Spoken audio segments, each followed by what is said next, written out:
ngi topp di ci wax waa coalition Diomaye président dem def seen ay point de presse toog wax lu leen neex moom Mimi nag dafa sàkku ci ñoom ñu daal di dakkal lépp loo xamante ne nag communication la pour l'instant ci li nga xam ne moo di ci biir coalition Diomaye président. waaw xam nga loolu yëpp lu ko indi. benn Mimi xam na ne ñi mu war a faire face mënul def ak ñoom face à face. déedéet xam nga lii nos voisins di wax y a pas match. gis nga la machine des patriotes là ah. comme moo xajul ci Macky Sall ah waxuma la nag Mimi. déedéet Mimi football la war a dem ñii dañu nekk ci game bu rëy gis nga maa ngi koy wax sànq. nga ne Mimi. ci mini football la xaj. Mimi waaw. Mimi ci mini jeu. waaw ci mini jeu. gis nga bu mu déclenché ba mu réveiller les patriotes. xam nga maa ngi koy wax sànq. Bassirou Diomaye Faye nekk Pastef. bu yeboo mu dellu ca tailleuram ba ko ñawaloon ñaw bu rafet ba mu génnee nit ñi diir ko ànd ak moom ba keroog ñu koy solal collier bi. na dellu ci kooka.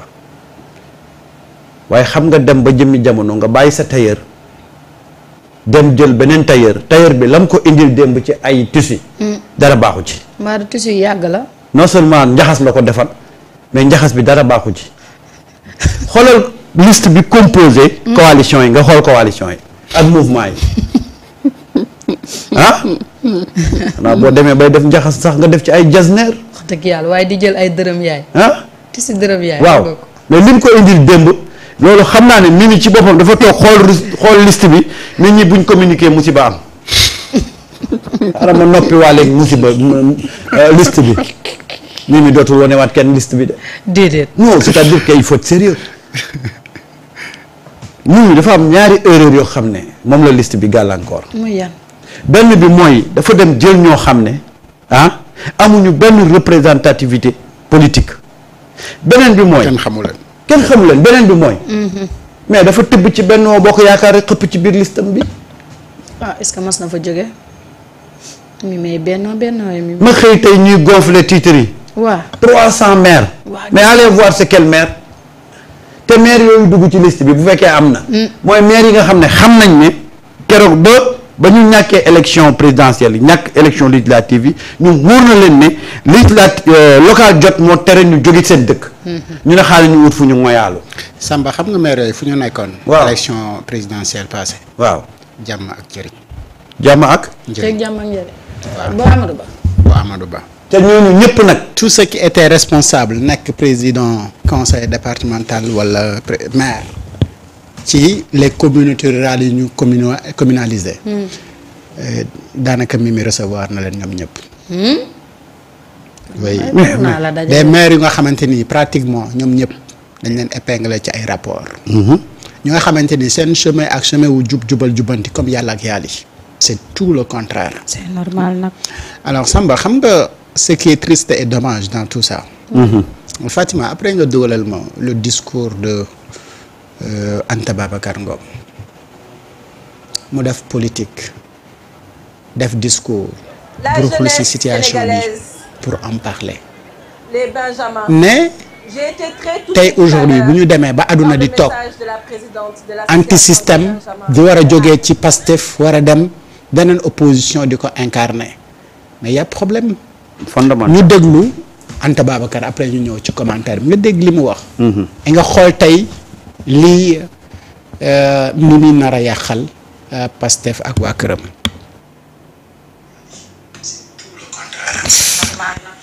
Sénégalaise, les Benjamins. J'ai été très touchée tout à l'heure par le message de la présidente de l'association des Benjamins de Arc. ñun ñii seeni mag nga xam ne sunu génération ñoo nekk tey au pouvoir dama bëgg ngeen dalal seen xel en tout cas ñun Arc lépp lu ñuy def daf ñoo wóor ne ñun ñii duñ ko fekkee te duñ ko jëriñoo yéen a koy fekkee yéen a koy jëriñoo parce que vous êtes l'avenir de cette génération yéen a ñu ko jaral am na ku doon wax sànq lu tax ñu génn bureau yi lu tax ñu dugg ci politique bii day weesu suñu bopp c'est pour et au nom de cette jeunesse sénégalaise ndaxte nag soriwuñu cette jeunesse désespérée ambitieux en quête d'espoir tey bu ñuy wëlbatiku nga tukki dem bitim réew dem États-Unis gis suñu rakk yi nekk ci mbedd bi sonn fa tu te dis qu'ils sont des victimes et victimes de quoi? Victimes d'un système qui malheureusement est toujours présent. Et il est temps que nous prenions nos responsabilités. Mademoiselle, vous nous avez mis devant nos responsabilités. Et nous acceptons ce défi. Et nous nous battrons corps et âme. Nous donnerons tout ce que nous avons au nom de cette jeunesse sénégalaise et pour construire ensemble votre avenir.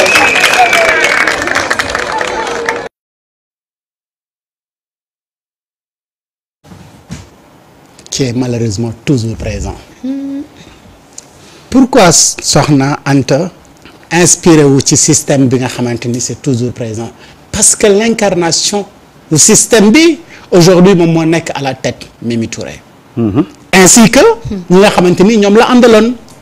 et xoolal prox ndoll bu sew boobee nga xamante ni aujourd'hui moom la ñu joxe ba nga xamante ni ay opposants ñu ngi ci sukkandiku ne ñi leen doon wax ne il faut ñu dindi le problème parce que le problème fondamental du pays a été identifié mooy le système. et que malheureusement ce système est toujours là. et kan mooy suuxat système boobu. et pourquoi système boobu donc war a malheureusement nekk fi pour toujours. est-ce Mimi Touré jar na ko. est-ce que et ça c'est tant de questions yu ñu mën a poser. mais le problème fondamental il faut que ñu am courage pour wax ko parce que bu fekkee da ngay observer benn mbir war nga xam ne neexul ba neexul mais Mimi Touré li muy def nii ñemewul ko def sans mu am avalu kilifa gi. mais c'est clair.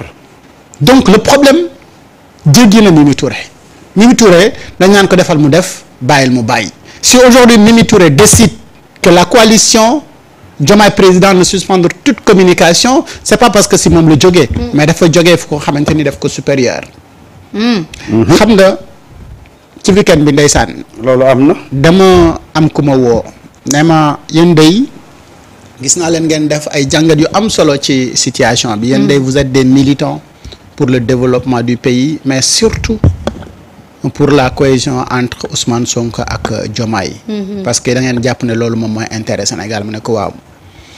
mu ne ma est-ce que xam nga ni Diomaye recevoir na Abdourahmane Diouf après conseil des ministres ñu discuter 2 heures de temps avant moo dem ma ne ko yàlla bu information boobu nekk dëgg parce que dina ma metti trop. mu ne ma est-ce que xam nga ni Makhtar Cissé a été consulté pour au moins retourner ci ministère de l'intérieur mu ne ko monsieur Benaroulaye bu ma ko waxati waay. et autant c'est pour te dire combien ñi nga xamante ni ils sont dans le système veut que système bi encore ñëwaat. et mu ne ko si Diomaye est sur cette logique-là. Cela voudrait dire que aujourd'hui li nit ñi xeex yépp ba yegg si fii mais c'est peine perdue. Mimi Touré parallèlement de l'autre côté mu ngi recevoir ay maires ak ay président conseil départemental. Aujourd'hui donc la base de la stratégie mooy comment faire pour ñu mën a miser si les leaders yi nga xamante ni ñoom ñoo nekk ci seen localité enfin ci ñooñu ñu mën a additionner pour xam plus maire sangam plus président départemental sangam dinañu mën a am autant de mbooloo. est-ce que mbooloo moomu mën na faire face à l'idéologie de Pastef ou à Ousmane Sonko? nañ essayé ba sax. Je dis non. nañ essayé rek. puisque le problème est encore beaucoup plus profond que ça. donc je pense que ne aujourd'hui nag il est temps. que chacun prend ses responsabilités. et le silence total de part et d'autre pour man le Sénégal ne mérite pas cela. Sénégalais yi dañu am lu nga xamante ni dañ ko war a am mais dafa am benn espoir bu basé wu ci li nga xamante ni moom moo xew au Sénégal. ce n'est pas une histoire politique li fi xew Sénégal mais c'est une révolution et une révolution moo xamante ni dafa nekkoon source d'inspiration pour tout un continent. et Maman Africa. xam nga ndeysaan un Gambien m'a envoyé un message ne ma Alioune jàllale leen ma sama message bi wax leen Ousmane Sonko ak Diomaye ils n'ont pas le droit d'échouer ne seen ànd lu mu métti de part et d'autre ak kenn ku si nekk li la neex ak li la naqari bàyyi ko pour nga ànd parce que nee na au-delà des Sénégalais ay Africains patriotes dañu contribuer ci xeex boobu doon envoyer sax seen xaalis pour que Pastef mën a réussir li mu bëggoon parce que dañu jàpp ne su ko réussir mooy notaangeel gi am fépp ci Afrique day jee dañ parce que d'autres Africains dinañu jël modèle comme Sénégal pour que changer lii xew seen dëkk mu ne ma waaye bu ñu échoué lii ak beneen dëkk bu mu manti doon ku fa jóg ne da ngay xeex pour révolution pour nangam mais doo ko réussir et donc la réussite de l'Afrique dépendra ci ñoom seen duo bi ñu réussir li ñu bëgg et suñu échoué mooy que ni c'est fini pour l'Afrique parce que kenn dootul jóg dootu ci beneen dëkk pour changer le système te waa système bi duñ la anéantir mais que pourtant wax nga dëgg de que ce soit Ousmane ou Diomaye kenn ku si nekk de part et d'autre li la neex ak li la naqat da nga ko war a dindi pour sauver non seulement le Sénégal mais pour sauver Afrique mais cette génération qui est en quête d'une vie meilleure tous les jours mais cette génération là il faut les sauver surtout sauver leen nag mooy raxas ba mu set wecc comme ni ko Ousmane Sonko waxee woon raxas dafa jot raxas dafa jot raxas dafa jot ah boo balee ba mu set wala bañ ne set nga tonni mbalit mi au lieu nga dem sànni ji ko ñëw sànni ko ci digg laaj bi ci biir mais ana njëriñ bi amut njëriñ de et aujourd'hui ñi nga xam ne dañu nekk l'incarnation du système ñoom ñoo indi problème waaw waruñu ko nangu de mais non c'est-à-dire que xam nga tey dañu toll foo xam ne ouais on ne peut pas renvoyer ces deux personnalités là dos à dos kan moo indi problème bi tey li xew yépp ah c'est la responsabilité de Bassirou Diomaye Faye Marita Ousmane dafa ñëw pour protéger le projet teg ay actes yuy jëm ci protéger le projet mais est-ce que Diomaye depuis bu mu nekkee président teg na acte buy protéger le projet parce que première chose protéger le projet c'est respecter les engagements et les promesses électorales y compris justice pour les martyrs reddition des comptes créer des conditions pour avoir une justice équitable est-ce que mu ngi ci loolu ak justice bi ni muy doxee nii ah tey boo demee bi nga xam ba nga xam ne le projet bi ah ça repose sur l'antisystème nga dem jëli ay nit ñu bokk ci système bëgg a ànd ak ñoom kooku yaa ngi détourner projet bi yaa ngi dévier objectif yi projet bi aujourd'hui su amee kenn koo xam ne rek mooy responsable de cette situation là mais c'est Bassirou Diomaye Faye maintenant nag on peut l'appeler solennellement que mu xam ne lii muy def nii ce n'est pas li taxoon sénégalais yi voté à 54% sénégalais yi mënuñu xeex ay nit yoo xam ne ñoom ñoo jëloon système bi ŋàdd ko doon leen ci toroxal doon leen ci boom delloo réew mi gannaaw jël alal réew mi pasaree ko même pas au bout de 2 ans ñu bëgg a gisaat nit ñooñu ñuy bëgg a duggaat mënta ne sax topp wax na ko léegi impossible Mimi Touré li muy def yëpp c'est parce qu'elle a eu le feu vert de Bassirou Diomaye Faye su ko amutoon du ko def te démb et y a un élément boo xam ne il faut ñu càmbar ko muy ban démb Mimi le matin daf ne na coalition ñu nekk ci coalition bi yëpp dem ubbi TikTok commencer di communiquer mu yéen loolu am na borom léegi qu'est-ce qui s'est passé ba mu wëlbatikuwaat ne gars yi nañu arrêté communication dafa préciser ne ñu ubbi ay compte TikTok ak yeneen préciser ne kenn ku si nekk ak langue locale bi nga mën a wax waaw wax ak ñoom waaw loolu dafa am borom waaw léegi lan moo tax mu arrêté jógaat ne pour ñu arrêter communication boobu am na leneen la am na lu xew deuxième chose ce qui s'est passé c'est à l'avantage de Ousmane Sonko parce que toutes les cellules yu doon nelaw dañ leen réveiller démb dañu ubbi benn plateforme pour ku bëgg a adhérer gis naa ko mais plateforme bi maa ngi koy dañ kumpa ba 1h du matin plateforme bi dañ ko envahir ba mënul ubbeeku mënatul ubbeeku waaw mënatul ubbeeku gis naa ko tellement que ni ko nit ñi envahiré plateforme mënatul ubbeeku tey bu ñu doon analyser un peu l'acte qu'il a posé sous un angle positif mooy que propulsé na Ousmane vers 2029 et que gën na renforcer maintenant le PASTEF. C'est au leader de PASTEF de savoir comment gérer cette situation-là.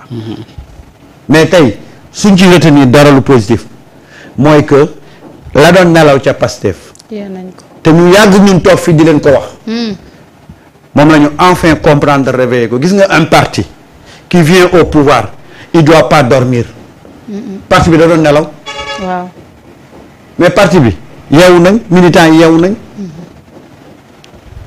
c'est-à-dire que dans tous les cas ci schéma bi amu ci lenn loo xam ne Bassirou da koy gagner parce que le problème aujourd'hui ce n'est pas Ousmane génn ci gouvernement bi nekkaat ci opposition bi le problème aujourd'hui c'est Bassirou Diomaye Faye face au peuple pendant les 3 années 3 années yu métti Ousmane dafa fay ay lakk yu bari Ousmane dafa tey lu bari lu mënoon am amut mais Samba 3 ans yi du mat. waaw xam nga pourquoi mu ne 3 ans yi du mat. dafa am élection bi am ci diggante bi. foofu la carte gi di jeexee élection locale. waaw mi ngi ñëw de. waaw et Pastef bu jëlee communes yi nekk ci Sénégal gi yëpp. ana après luy coow li. et pour répondre ñoom à l'appel de Ousmane Sonko pour gagner les élections locales mais c'est ça la stratégie de Mimi Touré pour rencontrer les maires afin de les réélire seen localité yi afin de donner plus d'espoir à Diomaye que 2029 mais tu peux faire face à Ousmane Sonko. nax na ko de nax na ko. parce que mais ça c'est loolu perdu. mi ngi lay nax. mais xale yi non moom loolu war na ko xam xale yi bu ñu la bëggee. xam nga tey barke Ousmane lañ la bëgg. tous les maires yi nga xam ne tey ñoo nekkoon ci Benno Bokk Yaakaar demal seen localité nekkatuñ fa ñi daw nañ ñi. non waxuma la dara sax mais élection locale moo leen fa teg élection locale moo leen fa teg élection locale ñëw na mooy jóge nañ fa xam nga tey problème bi fondamental dañ ko wax dafa am loo xam ne mooy li gën a am importance ci projet bi ñu jaay Sénégal loolu tey comment tu peux comprendre après 2 ans amul dara loo xam ne ubbi nañ ko ci lu jëm ci mbir moomu justice pour les martyrs fu ma toll.